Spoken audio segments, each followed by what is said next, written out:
সংগ্রামী সম্মানিত যুগ্ম মহাসচিব হযরত মাওলানা মুফতি দিন মোহাম্মদ মেরাজুল হক মাঝহারি দাওয়াত বরকাতুহু।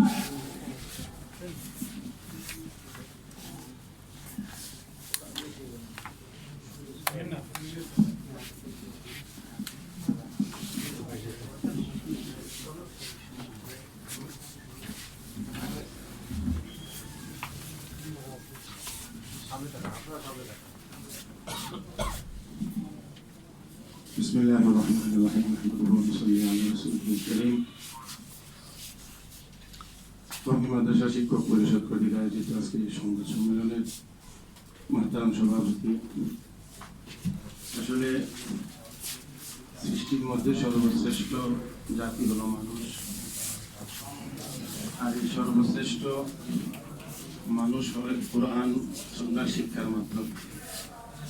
কোরআন ও সুন্নাহর এই সঠিক শিক্ষা কওমি মাদ্রাসায় আঞ্জাম দিয়ে থাকে। তাই কওমি মাদ্রাসার এই খেদমত এবং সঠিক মানুষ গড়ার এই চেষ্টার প্রচেষ্টার সঠিক সুন্দর ব্যাখ্যা জাতির সামনে পেশ করার জন্য, উপস্থাপন করার জন্যে